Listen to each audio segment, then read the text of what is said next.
RVC condition now. So we're here to celebrate your major milestone, and we also want you to be sort of really excited about moving to the clinical environment. So we have invited a few final years to share with you their experience about what to look forward to. And obviously, it is going to be a difficult year. I mentioned that before, that the clinical final year is probably the hardest year you go through, but also one of the most gratifying.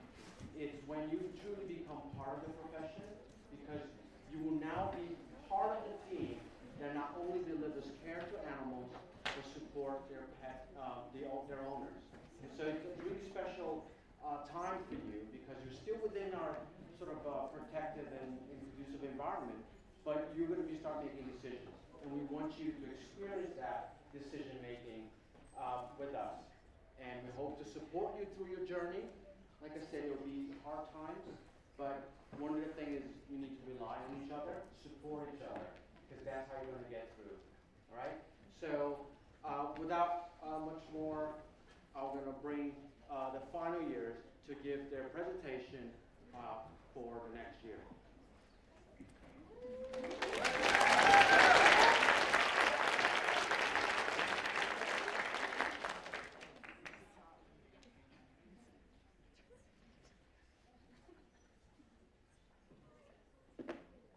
Hello guys, congratulations on getting to this point.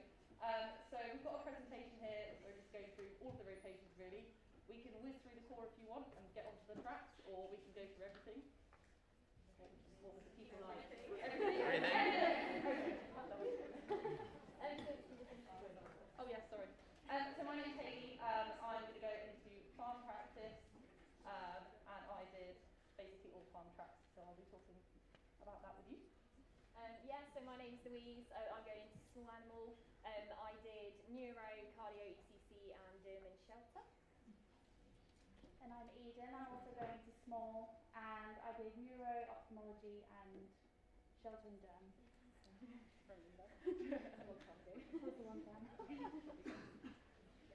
So just a bit of general advice.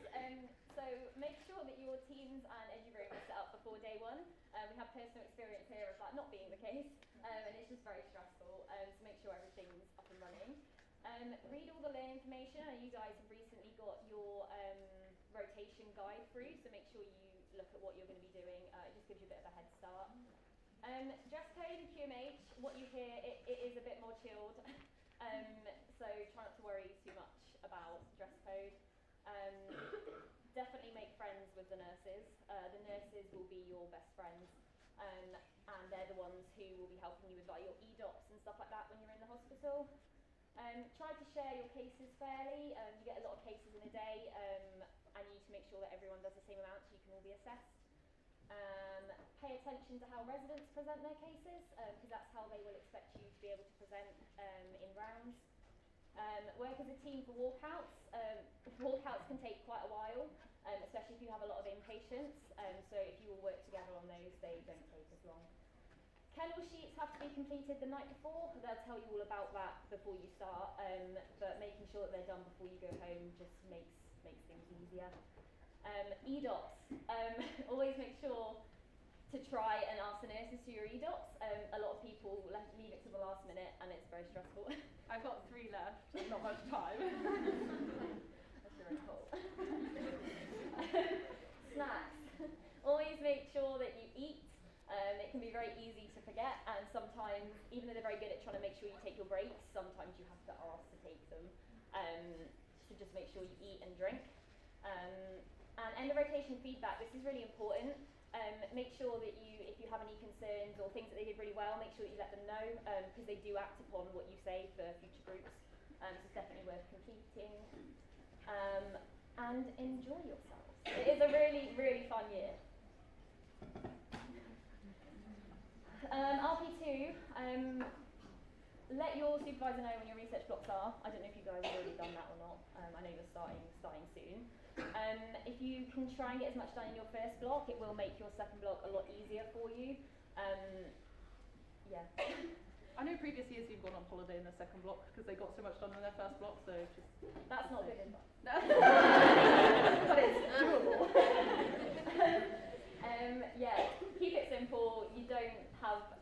time as you think you do, and it's 4,000 words, so don't, dig yourself into a hole with that.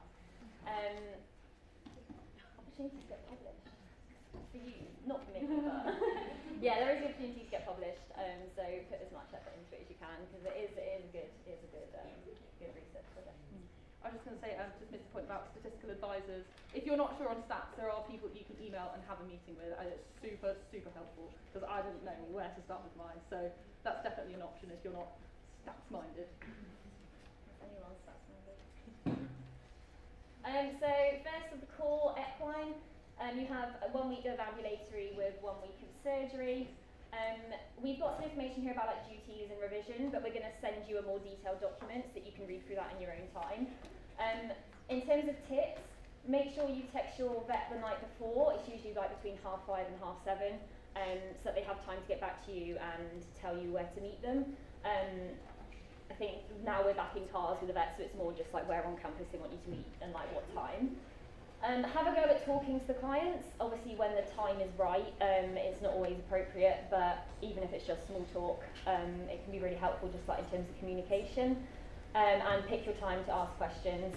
So yeah, if the vet's going back to their car and you've got a question you want to ask, that's a more appropriate time than when they're talking to the client. Surgery, even if you're not that confident around horses, it is a really good week to improve your confidence. And if you're not sure about something, do ask. The staff on Equine are really helpful.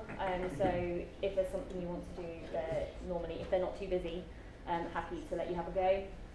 So everything on Equine has to be done in pairs. So you're not allowed into a stable on your own. You have to walk out the horses together. So just make sure that you kind of figure that out in your group. Yeah, distal limb anatomy. So much lameness. So much lameness. 90% lameness. Yeah, so make sure you go over your distal limb anatomy. That's probably one of the most important things. There will be a lot of lameness workups. And the shoe removal practical with a farrier is brilliant, and that's really helpful for OSPEs because that's a potential one that could come up. So the other equine rotation is medicine and out of hours. Medicine, there's a lot of more knowledge, so make sure that you ask lots of questions and revise things that might come up. Stay around Equine, make sure that you know what's going on and you are present. If you don't show up to things that are going on, then they do take that into consideration. And share out your checks. You have hourly checks when you're on Equine, so if you share them out, it will get done much quicker. Out of hours, I really enjoyed out of hours. Yeah, so did I. Yeah, we got to all of our own, so yeah, you can take blankets, pillows, sleeping bags, make it really, really comfy. Massive bean bags. Share out the check so you can get a couple of hours sleep. I don't think we actually ended up sleeping, but there you go. Mine took it in turns, so we'd have 2 hours sleep and then get up and then vice versa. Just keep doing that. But I didn't. Yeah. I just drank coffee. Yeah, so yeah, be prepared, you might not get any sleep. Consecutive shifts are easier. It makes it harder if you're doing nothing during one day and then one night. That's how I ended up doing mine, and it was not as fun. Yeah, video colicking animals, you can show the intern. I feel like it's harder to explain it sometimes than it is if you can just video. They appreciate it if you can kind of show them what the horse has been doing. Isolation checks. I was very lucky. I didn't have to go into isolation. Oh, I did. I did. It was horrible. There's a full-on get-up, bright orange kind of jumpsuit thing. It's pretty funky. It takes about 20 minutes to get all the gear in and get into the stable. So be just to do a TPR and then get out again. And layers in winter under your boiler suit will be your best friend. Small animal core. So Beaumont. I really enjoyed the Beaumont. I feel like one of the first rotations where you start to kind of feel like you're kind of taking control of consults. So if you, before you start, come up with a script for common consults, you see a lot of vaccinations, health checks, things like that, and have a go at writing your clinical notes after you've seen a consult. The vet will always check them, but if you have a go, then that's what you're going to be doing when you graduate. Don't expect a lot of surgical experience. I was quite lucky and I had quite a lot, but I know quite a few people don't. Like, they give you surgical days, but it depends on what comes in on the day as to how much you get to do. They're quite small, like, groups, so there won't be that many of you on surgery, but obviously if there's not the caseload, then you won't see as much. There is some exotic shifts. They don't expect you to know much about them, because they know that we don't get as much teaching of exotics, but if you show an interest, you'll be absolutely fine. Yeah, consults are 15 minutes, and it can be quite hard to stick to that, especially if you're taking a history and then have to try and find your vet and, you know, speak to your vet about it. But try and stick to that as much as you can. And take pictures of your train tickets, you get your money back. Soft tissue surgery. Yeah, so you have to walk out Ophtho and Ortho patients with the soft tissue surgery patients. I think they've changed it now. How many students? 2 on walkouts? I don't know. It's not all of you on walkouts in the evenings, so just make sure you know how many patients you have so that you can kind of get it done a bit quicker. Stay on top of what's going on. Message your clinician and your resident, because they're not always the best at like getting back to you. So just Teams them so that you know that you're around and want to scrub in or whatever. Caseload is very variable. You get to see some really cool stuff. And have a go at writing the surgical report. So like take note of the like suture material you use. Like the procedure and things like that. Have a go at writing it up for your clinician. Yeah, eat and drink. Surgery's coming on. I nearly passed out on my soft tissue surgery in my first surgery, and it was my first day. So definitely make sure you eat. Internal medicine. So there's quite a stigma about this as being a really hard rotation and quite scary. I mean, I literally finished it today and I'm still alive. So it is a brilliant learning experience. The most important tip that we can probably give you is to make sure you read around your case. So not just like looking at your history, but like whatever problem your animal has, like it's hypothyroidism, make sure you kind of know and understand the disease it has, because you will get asked about that. Be present in wards and stay in touch with your resident. Both of these will come up in your feedback, so make sure that you do contact them, even if they haven't contacted you, just to see if there's anything you can help with, and check on your inpatients to see if there's any checks that they need doing that you can help with. They are quite long days. Walkouts are split, so you have 3 students on every evening, and then weekend duties, so 2 students in the morning and 2 students in the evening, Saturday, Sunday, on both weeks. Just chime in. Yeah. I was just going to say, the main thing with internal med is these are referral level cases that normal vets couldn't work up. So it is quite overwhelming because they are very complicated. So just bear that in mind. You know, they're really hard cases, so just do what you can around it. Yeah, as long as you make an effort to get involved, then you'll be fine. Emergency medicine, they are 12-hour shifts. So yeah, it's a lot about food. Take lots of food and try and take breaks where you can. They are an amazing team, emergency, and they really do try and make sure, like, to look after you. Have a good go at forming differentials, because a lot of the cases that are coming in, obviously they've never been seen before, so it's a good chance to have a go at figuring out what you think might be wrong. Take pictures of your history sheets and patient numbers so you can write them up later. Otherwise the sheet goes missing somewhere and you've got your Chris to write at like midnight, and yeah, it's just easier. Yeah, the team are very good at helping you complete EDOPS. I did a lot of mine on emergency. I hope so. Oh yeah, you still got it, haven't you? Yeah, you'll be fine. Yeah, they're a really, really lovely team, so you'll definitely get to get involved. One thing I will add though with this, pick when you ask questions. So if there's like if there's a crashing animal, just take a step back and watch. Don't ask questions. Don't go, "Oh, what's going on?" Because the clinicians will not like that. They will probably nicely shout at you to go away. So yeah, just pick your time to ask questions. Yeah, it's a high stress environment.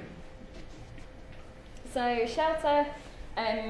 The vets and nurses on shelter are amazing, really good at teaching and let you do a lot. Don't forget your scrubs and your stethoscope. So you get a limited amount of surgery time, and if there's more than one of you that's like scrubbing into that surgery, you won't get to do a whole surgery, but there's usually quite a few that you can get involved with. So if you want to start a spay, but you've done closing up before, then ask to have the first 15 minutes so you can practice like that. Yeah, in the same way, be a team and share out your procedures. So if 2 of you are scrubbing in for the same thing, make sure that you keep an eye on the time. They do as well, but yeah. Again, pictures are train tickets. We all want our money back. And take advantage of being back in London. There is an amazing sushi place just down from Shelter, which is amazing. Is that the one at the station, Tory? No. Oh, there's multiple sushi yeah, there's places. multiple. There's loads. So Blue Cross is similar to Beaumont. I feel like this is the one where you kind of really start to feel like a vet, because the vet's not in the room with you. You're in like your groups of 3 and you take it in turns, like history, physical exam, and then you go out the room and present to the vet. So the client only sees you, not the vet. Rotate your role within consults. So yeah, one of you writes up the physical exam and history, and then one of you takes history, one of you does physical exam. Sometimes the client may want a qualified vet in the room, and don't be offended by this. You just go out and get the vet, and she will come in quite happily, but I didn't really see any of that while I was on it. Most of the clients are really appreciative of what we're doing there. You can take any consult you want as long as you're comfortable, so it's not all just like vaccines and health checks. You do get quite a few like complex medical cases, so if you're happy as a group to take that, then they're more than happy with you doing that. And train to bits. Here we go. So, this is my bit. So, my main thing to say about farm is, even if you're not farming, you will have a great time on Synergy and Endel. They're really, really good fun.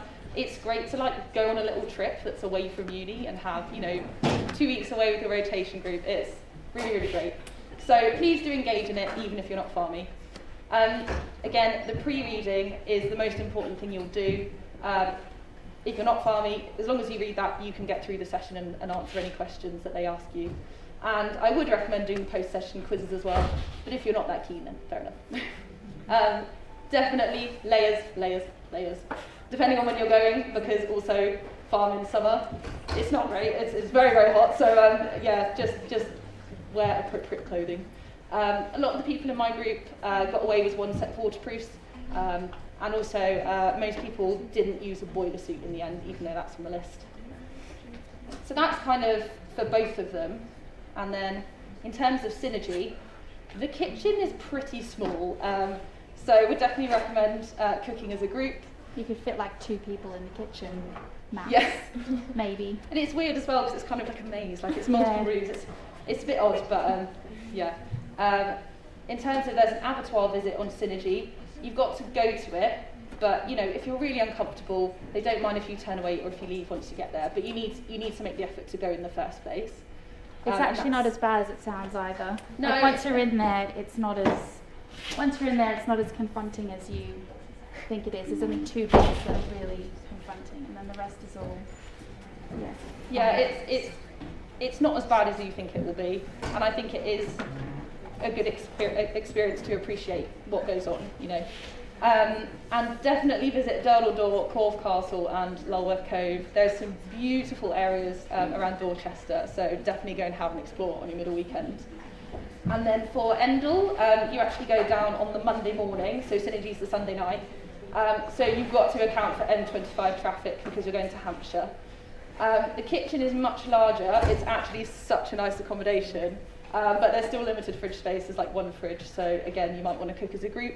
The car parking is a bit more limited here as well, and Jane is absolutely amazing. She will take care of you your whole 2 weeks, and she's an angel. You have to do a presentation at the end. Definitely start it in advance, or it kind of just gets away from you and you end up doing it the night before. And also, they definitely appreciate songs. I really apologise if you get to hear the Trace Elements song by my group when you get there, because it's quite horrific. There's also a load of milk vending machines around on the farm, so they're really fun to just go and get some like chocolate strawberry milk straight from the tank. And the Golden Pheasant. The Golden Pheasant pub. I just not go there, but it is amazing. Okay. Right, so other core. We have got pathology. I'm also keen on pathology, so very happy to talk about this one. So we had 1 week of clinical pathology, so that's your cytology, haematology. That was online for us. Obviously, I don't know if that will change. You might end up going back in. And then a week of anatomic pathology, so that's your post-mortems in person. Definitely watch the videos on Learn and know how to carry out a post-mortem before you get there, because you're kind of just expected to get on with it when you have your first animal. Again, pay attention to how the pathologists describe lesions, because that's how you will be expected to do it when you do your case presentation. And there is an old presentation on Learn of this, so you can have a look at that. Definitely get stuck in and ask a lot of questions, even if you don't like dead things. It's a really good opportunity. At the end of the day, it's anatomy revision as well, so take advantage of it. You have to do the body trolley 3 times a day from the QMH to pathology, and it always has to be 2 people. So just really try and share this out fairly within your group.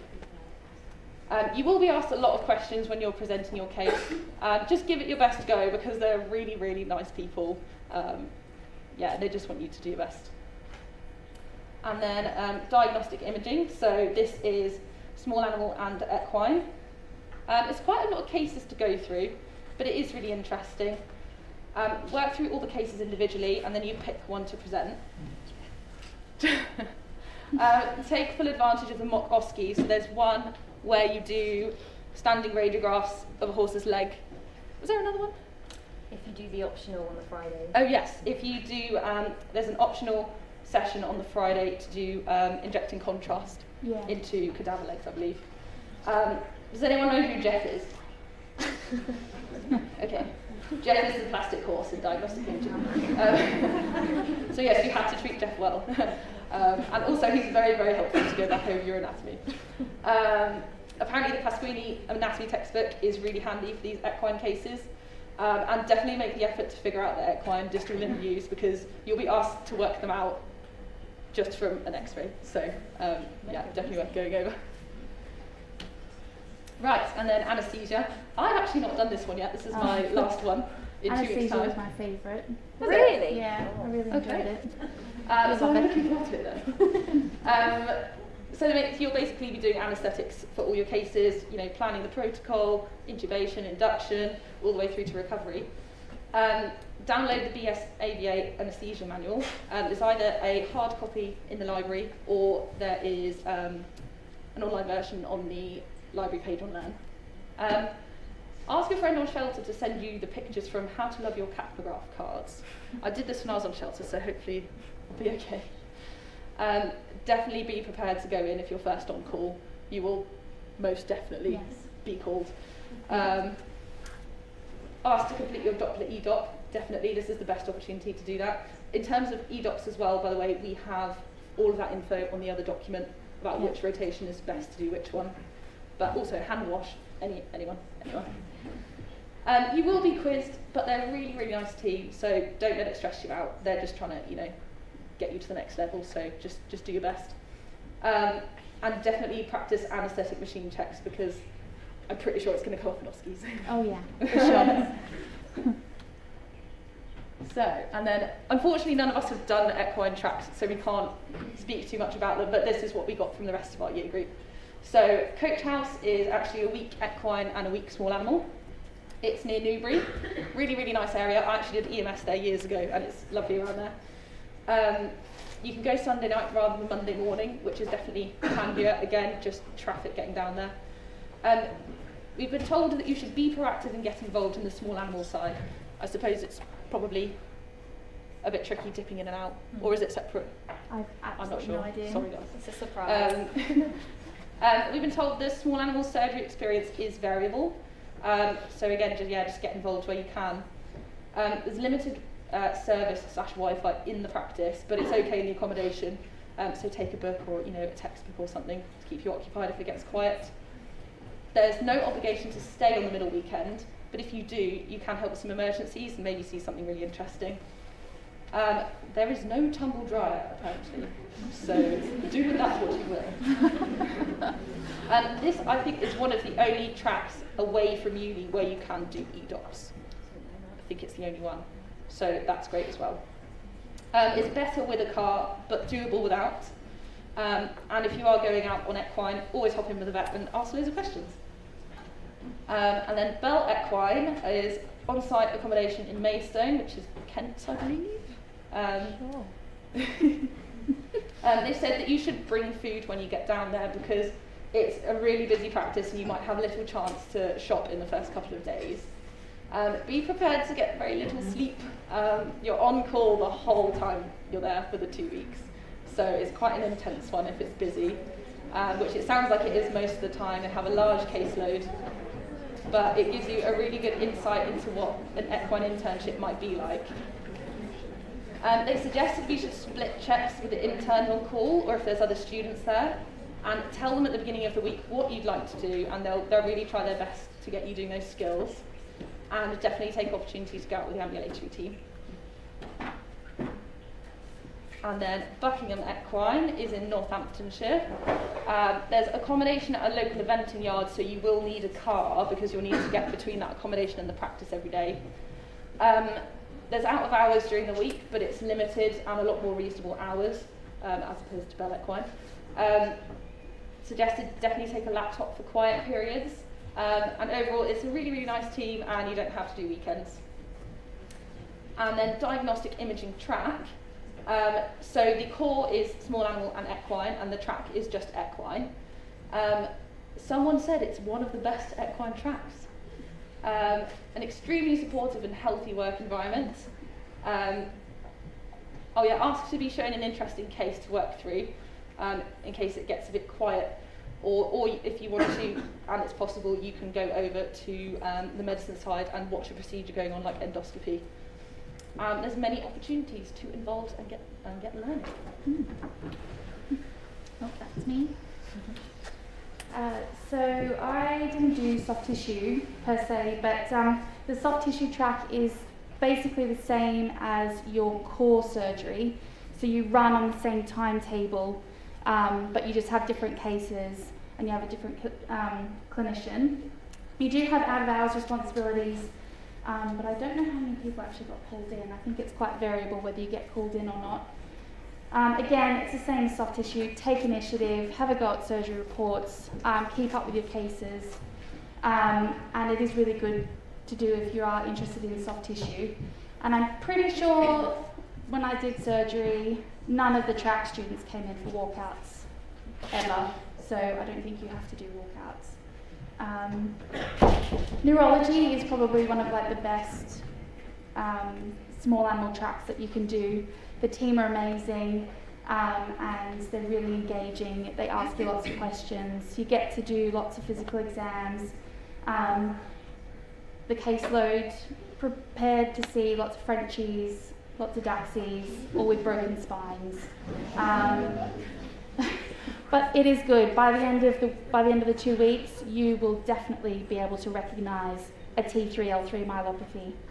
So don't worry.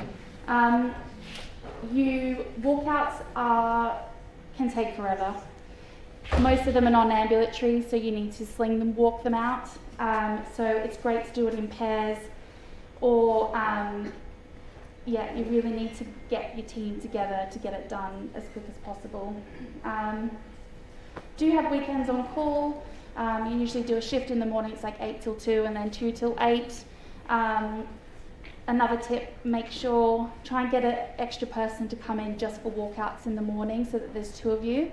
Otherwise it can take about 3 hours to walk out all your patients. I think one day we had about 20 inpatients. It was hell, absolute hell.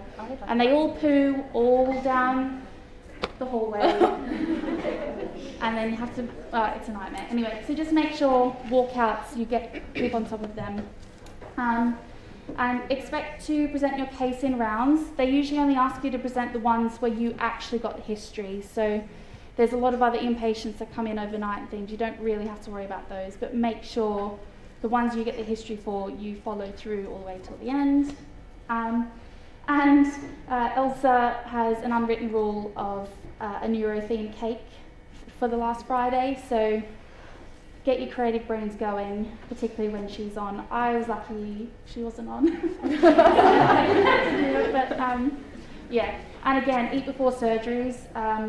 one of the surgeries, we had a dog with like 7 discs, and it took about 5 hours. So make sure that you eat beforehand.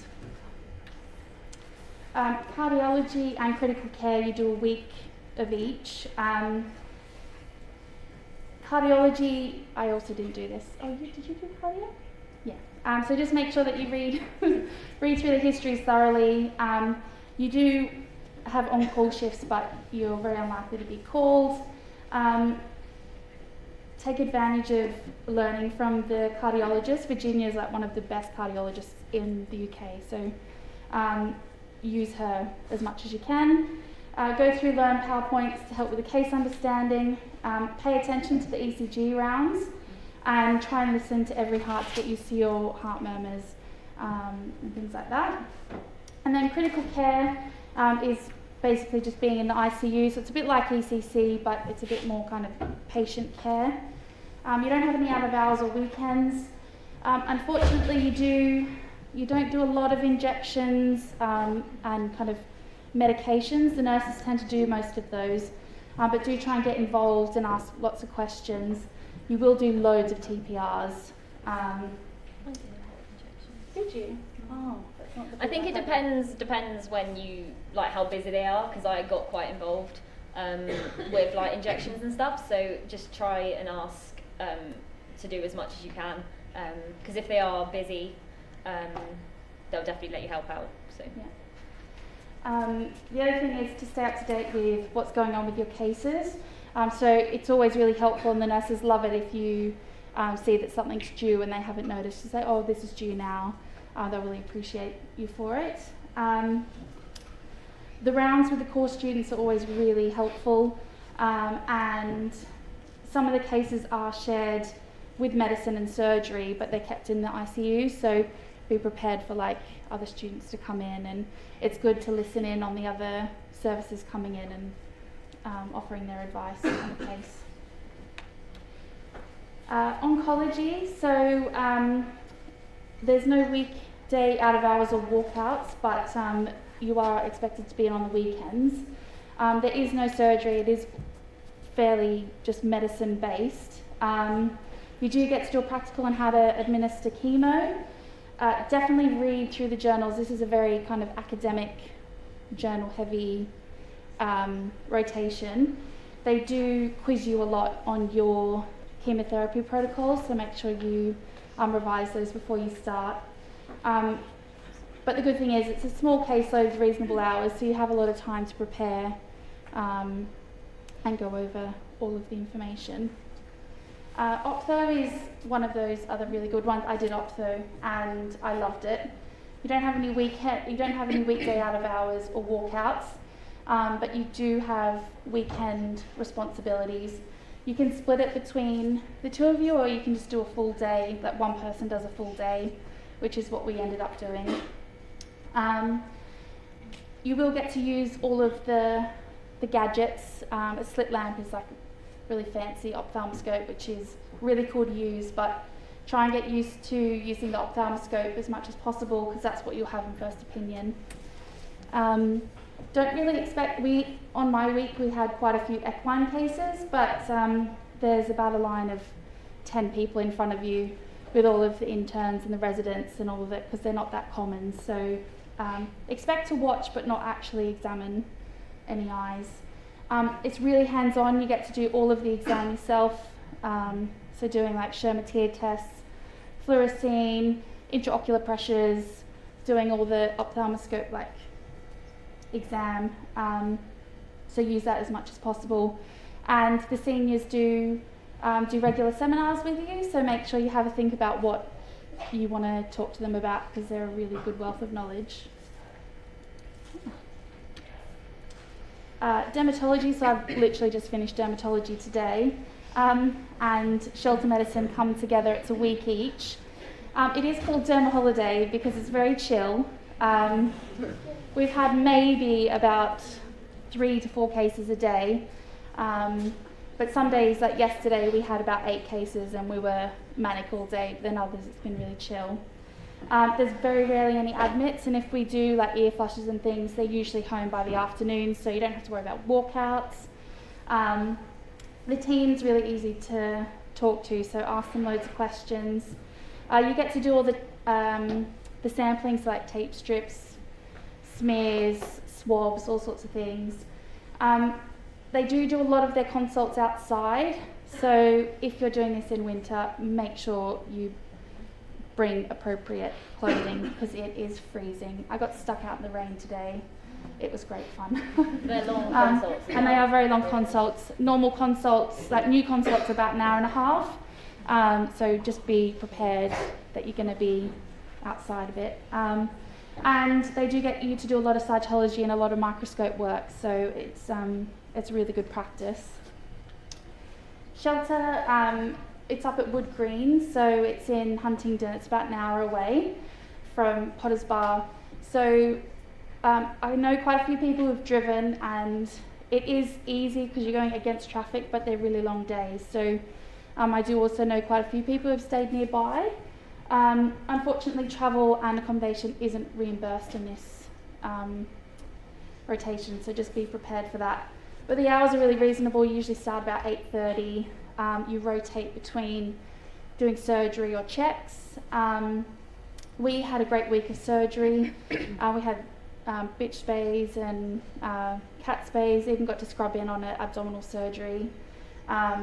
So make sure you try and space that out as evenly as possible between your group. It's a small group, you're only like 3 or 4 people max, I think. The staff are really lovely and they are really passionate about their shelter medicine, so ask them lots of questions. And yeah, you will practice loads of cat castrates with the forceps method, so get it on that. Ortho, surgery, there's a lot of surgery involved, obviously, lots of TPLOs, lots of fracture repairs, so just be prepared that you're going to have long days and prepare accordingly, make sure you're eating well, again with the theme. You are able to scrub in with most surgeries, but there's not very much that they'll let you do. I think a couple of people said that they could do a little bit of drilling or things like that. But again, don't forget your scrubs. They will be vital. Acorn, we didn't really have much feedback for, but it's in Bedford. Travel's not reimbursed. They do have a really good structured timetable, so you do a bit of everything between like surgery, consults, and I think you do a bit of business. And dispensing, apparently. And dispensing. And you do some behaviour work as well. So, yeah, we didn't really get any kind of other tips about that one. Back to the good stuff. Is anyone who's picked farm? I would just like to see. Excellent. Oh, right. So FA1 is the rotation for me that made me pick farm. I absolutely loved it, and I actually ended up doing it twice because Utrecht got cancelled, and sadly isn't a thing anymore. And no regrets whatsoever. It's a brilliant 2 weeks. So the majority of the time is on farm. Day 1 and 2 are at Bolton's. Day 1 you're with Beth, who's really great, and that's when you choose what you're going to do your farm report on. So you have to pick something that's kind of, I guess, iffy at Bolton's, and then talk about it and say what they do. And then on day 2 you have normally JP Crilly, who works for Larkmead Farm Vets, and he knows everything there is to know about sheepworms. So definitely take advantage of that and potentially revise a bit because he will ask you. And then after that you go down to Dorset again, and it's the same accommodation as Synergy, but it's the top house. You are staying with the Synergy intern, so please be respectful, guys. It looks like halls, but this is their home for the year, so definitely keep that in mind. So the other report you have to do is a critically appraised topic. So you pick something that you've seen over the 2 weeks that you find interesting, and then you will look at the literature and make a report about it. So both of these reports, start them sooner rather than later. The first time I went, I left my critically appraised topics the night before, and it's not fun rushing, reading through papers and trying to get some stuff together. Peter Platter and Beth O'Reilly are just absolutely brilliant, and they will tailor the sessions to your interests. They'll ask you, oh, we could go here or here, what do you want to do? And the first time I went alone as well, so I literally got to do everything I wanted, and it was absolutely brilliant. So yeah, it's also a great opportunity to develop your practical skills. You were doing castrates, disc buds, foot trimming, all sorts really, so really great opportunity. And always chat to farmers, even if it's small talk, they're hilarious, and yeah, definitely just enjoy interacting with them. And then there's Torch, so I'm actually going to be the Torch intern next year, so anyone coming on Torch, you might see me, thank you.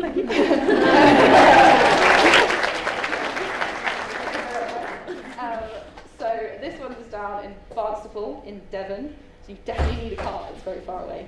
And you'll also be in a bungalow with other track students, and the way we had it is we were split between the 3 practices, very separately, so you definitely need a car to get to the practice. Although saying that, they have 2 RVC cars down there when you get there, so you could carpool to get there and then use their cars. And essentially, this one's like EMS. You're just going down to Torch and just going out with them and seeing what's going on. So that's really great because it's quite different to FA1, which is very structured, and the core farm, whereas this is actually seeing, you know, what's it like to be a farm vet, what's the lifestyle, what's the day-to-day stuff going on. So like I said, we were split. It might change for you, I don't know. But overall, it's a really, really good spread of species. It's about 70% dairy, which I think is the sweet spot, and the remaining is beef, sheep, and camelids. And they get some really cool stuff at the South Molton practice. They do sheep AI and embryo transfer, which is quite interesting. Definitely take a laptop. It can get a little bit quiet, like anything, especially, I suppose, if you've got it in summer. And definitely take initiative to go out on calls. The reception team are absolutely lovely. Oh, this is another thing. In farm, the reception team is the equivalent to your nurses. Befriend them. But yeah, they're really great, but they're also busy people, so you've got to take the initiative and say, oh, can I go out on this call? And then also, they might have a team meeting. So when I was down there, they had a meeting about sustainability where we met on farm, and then we went and hunted for dung beetles in poo in the fields. And it was really fun, so. So again, because it's like EMS, it's kind of hard to say what you should revise for it, but just take it all in. It was really, really great rotation, obviously because I'm going there. Hammonds, I didn't do this one, but my housemate did, so I've got a bit of insight into it. This is in Hertfordshire. Definitely need a car to get up there, but you can hop in with the vets once you get there. So this is a mix of equine and farm. The equine clientele is mainly your kind of leisure or pet ponies, so a bit different to the equine core. We get lots of race horses and eventers coming in. And the farm clientele is mainly your smaller farms as opposed to Torch, which is like a big dairy area. So it might be like, you know, backyard animals or just smaller herds and flocks. There's occasional small animal appointments apparently, but it's mostly large animal. The team's really lovely and really willing to teach and will give you lots of hands-on experience. But like any other thing, do with the outside, wrap up and take your lunch with you. And then BQP, so this is new for you guys. We didn't have this one, but I actually did an externship with them. Me and my housemate were the first 2 students to go through them, so we were kind of the guinea pigs. And we really, really enjoyed it. So it's kind of Norfolk, Suffolk based, what we did. And well, that's not going to change, is it? And basically what we did was visits to breeding and grower farms. And then we had some seminars, either in the mornings or the afternoons. And we also did a visit to a pig abattoir, which was really interesting. It was really enjoyable, and it gets your pig knowledge up to scratch really quickly when you're doing just pig flipping. And the vets were absolutely lovely. They will try and make you a pig vet, but they won't be offended if you say no. We also got to do post-mortems on farm, which was really, really useful. Again, I don't feel like we get loads and loads of pigs through pathology, so yeah, great opportunity. We had to do a presentation on pig fertility and another one on vaccination protocols. I wouldn't be surprised if you had to do the same, like we do on many other rotations. But yeah, again, just really useful to get to know what we vaccinate for, why we're doing it, and just, you know, pigs are very different to everything else. So yeah, really interesting. We're nearly there, we promise. Yeah, almost. These are the last ones. Research. I don't know how many people did research in our year. Not many. Not many. It wasn't a very popular course, but it's the extra 6 weeks in addition to your 8 core, so you basically just do research. It was really flexible hours. You can pick your own times for research. Apparently the Cornell Leadership Program was actually really good. So if you've not been able to apply yet or if it's closed, there's more info about that on yeah, the there is document. more info about all this. It must be lab-based, and your RP2 ends up being about 5,000 words instead of 4,000. And use Mendeley for your in-text referencing to make your life easier. Zoo got a little bit confusing for us because of COVID. ZSL didn't want to have students, so I think for like the first half of the year, a lot of people they either had to reschedule it for later in the year, or they just had to pick another track. So I do know quite a few people who just picked another track. As far as I'm aware, it's gone back to ZSL, so yeah, just hopefully it will just be quite stable for you guys. The travel to both of them, so you spend a bit of time in London and also at Whipsnade.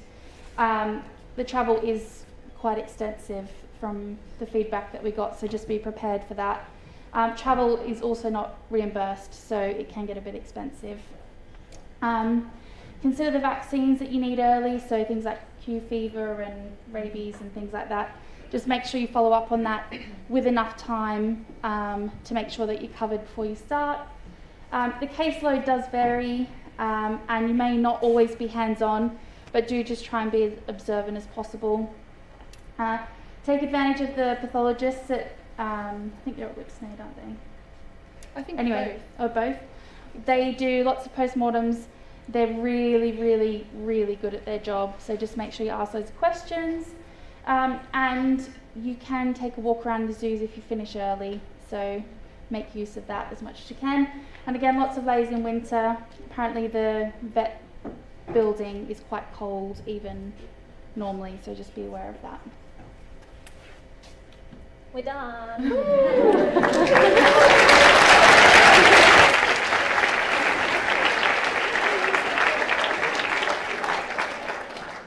Has anyone got any questions? No? Good. Questions?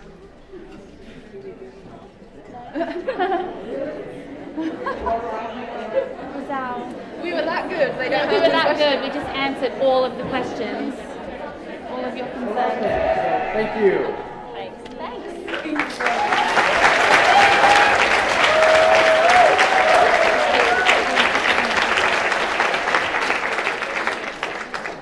As we were broadcasting this, I was a little nervous, but everything was fine. So appreciate that.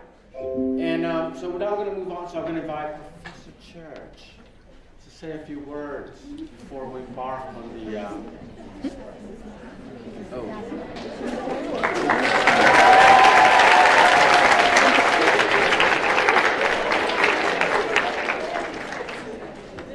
So now is when he really gets nervous because we're broadcasting, because I've got a microphone in my hand. Now, firstly, just one more time, say thank you to those 3 presenters. That was really fantastic. We get to hear this every year, and that was one of the best ones. So really, really well done, guys. Thank you very much. Okay, give them another round of applause.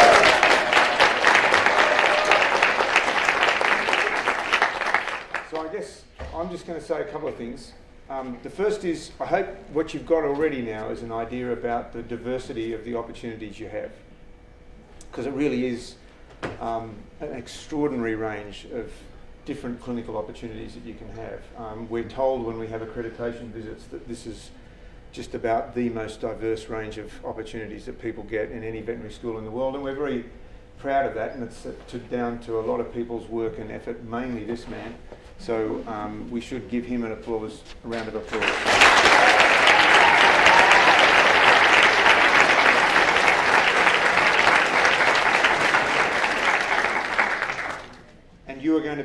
be corresponding with him on occasions through the next sort of 15 or 16 months with various issues.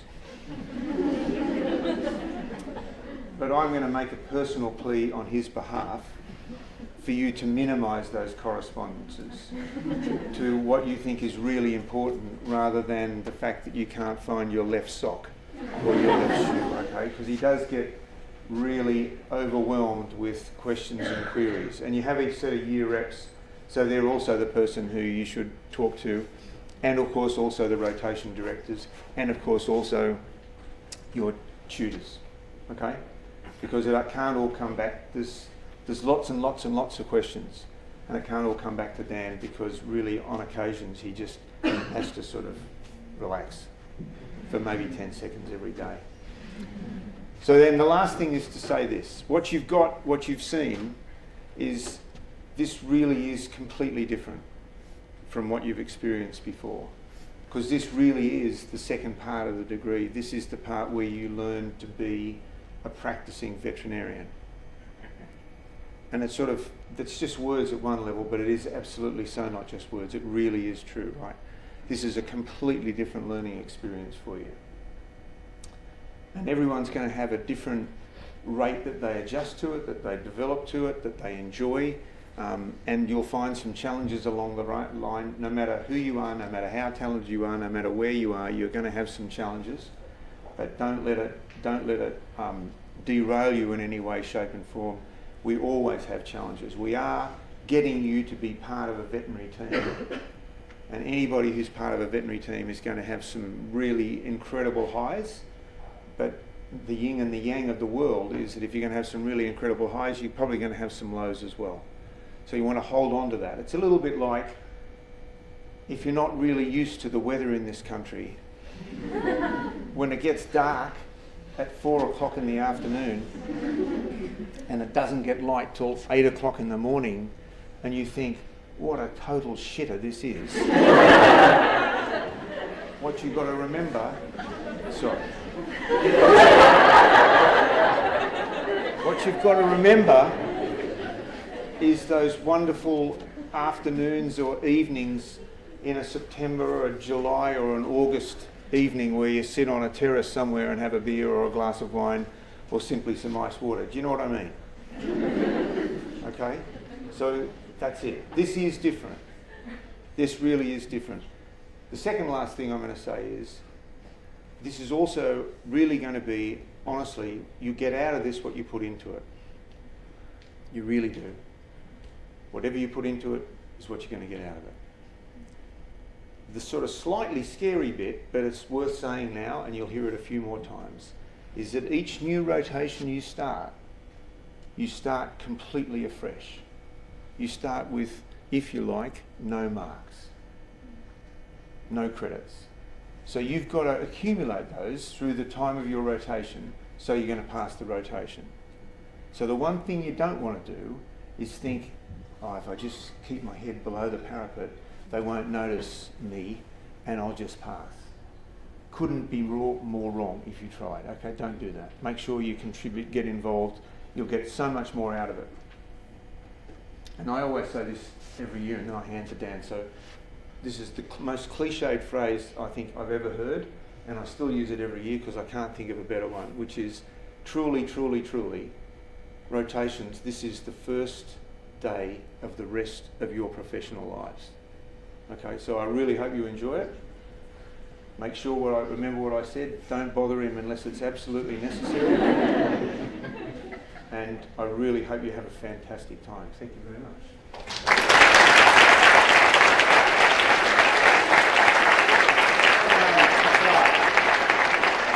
So I said a couple things as well, because one of the things that probably we forgot to mention is everything we provide in terms of your education experience is for you, right? We have, one of the best hospitals around, the largest veterinary teams around. In our hospitals alone, we actually have more staff than some vet schools around the world, right? So they are here for you, for your education, to prepare you. So you need to appreciate that and treat everyone with respect, treat the equipment with respect, because all of that's being put for your benefit. So although sometimes it doesn't feel like it, but they are truly coming here because they want to impact the next generation of vets, right? So that's why they're here. They could, have better hours and better pay elsewhere, but they choose to be here because it's gratifying to actually help those achieve what they always wanted to be. So just remember that. Okay, so now let's see if this works. And we're gonna crack on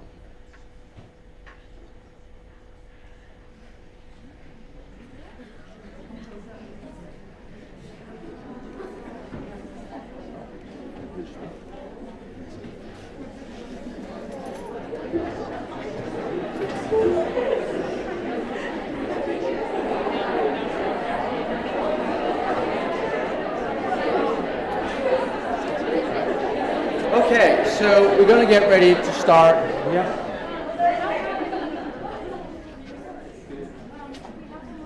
Yes, you can just wait. This is going to be the screen, so don't worry about it. But yes, I can get you. Okay, so I'll give you a little background on white coat ceremony. So this is a practice that started in the States, and across them they started with medical schools, and it is really to mark the beginning of their sort of professional career. And we wanted to capture that, and that's why we brought it here. Because when you actually take that pledge, there are lots of things there. There are things that got you here, and all of you have earned the right to be here, right? So you already achieved quite a bit, and one of the things I wanted to say is, a lot of people are saying, the last 2 years have been very hard and it's the years to forget. They're actually not years to forget, because the challenges that it posed, people rose above it. You coped, you thrived, and now you're here, right? So don't forget that, and take the days that come forward as opportunities to really grow. And so that's what we're about, and that's why we're here. And so, this is the pledge that I said was crafted at the RVC. Obviously, we borrowed some stuff. That cheering helped a little. But it's really something that we're proud of that we are able to capture here. So, if you don't mind, please rise.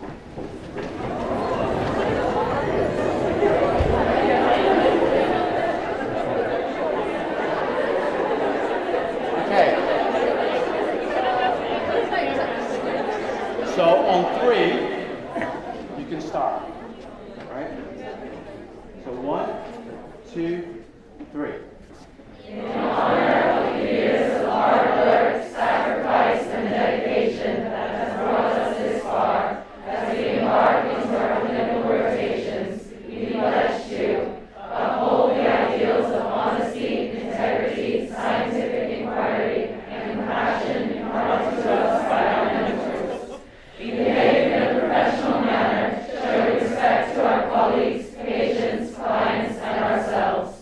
Diligently assist the profession's endeavor to improve animal health and welfare. And finally, we pledge to constantly strive for improvement in our personal and professional growth through a commitment to lifelong learning. Woo-hoo!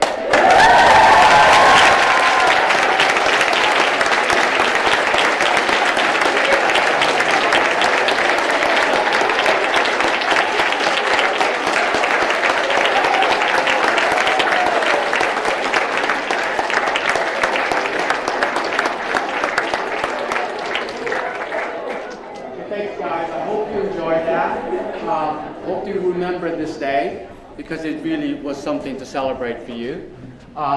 There probably is some pizza left, hopefully, maybe. Just don't forget to walk through your things. And I think this is the end of the rotation preparation period, so most of you could take a breather. Then you have research track before you actually administer, and then you can start rotation. So I probably already accumulated some questions on the Padlet, but despite what Professor Church says, I am here to help. So, answer your questions. All right? So thanks again.